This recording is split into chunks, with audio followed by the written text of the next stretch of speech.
result in people working significantly less hours, fewer hours. Joining us right now is the former CEO of CKE Restaurants and former Labor Secretary nominee, Andy Puzder. Andy, it's good to see you. Thanks so much for joining us. Good to be here, Maria. Thank you. Work through this with us. Missouri's now going back to $7.70. Meanwhile, you've got the mayor here in Seattle saying, no, we want to raise it.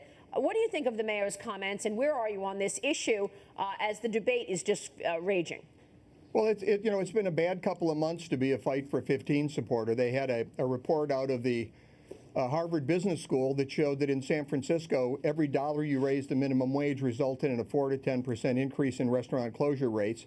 Then you had this report come out of the University of Washington, supported by the Bureau of Economic Research, which showed that low-wage workers, the people that this minimum wage is supposed to protect, were actually seeing a decline of $125 a month in their income because their hours were reduced or they were replaced.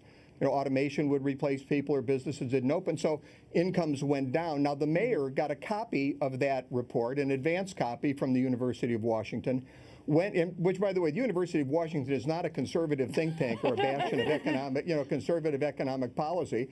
And he went to UC Berkeley, where the students, have a hard time even hearing conservative speakers. He goes to UC Berkeley. Berkeley comes out with a report in advance of the release of the Washington report that it used different surrogates to try and come up with some explanation for why the minimum wage increase didn't hurt.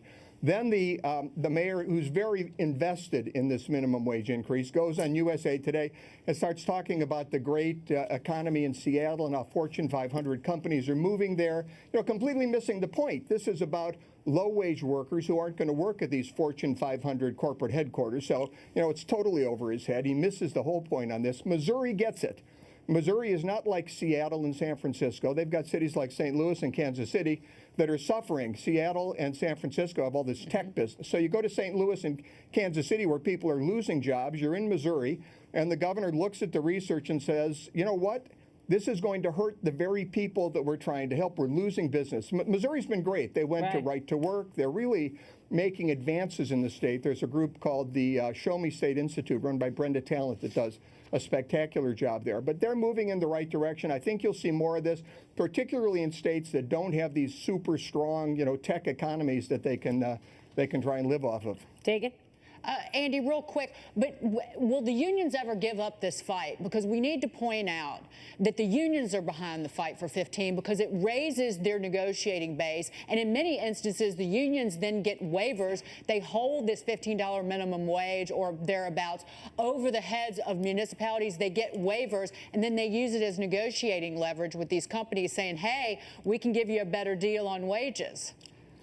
They won't. They're not going to give up on this. This is a big plus for the unions. They're the ones who actually benefit from this. It's not the young person in high school or college that's looking for a job that benefits from this because they're not going to find those jobs. Yeah. It's the negotiating base for the unions. And it's this progressive idea that the more government tries to make it look like there's economic growth, the more there will be economic growth. And that's just not the case. What we need is competition. We do need genuine economic growth. As the Obama administration proved, you can't increase wages if you don't have economic growth. It doesn't matter how many minimum wage bills you pass. Yeah, we need that growth, and we have a president that's bringing it. You make a great point, Andy. Great to have you on the program this morning. Please come back soon.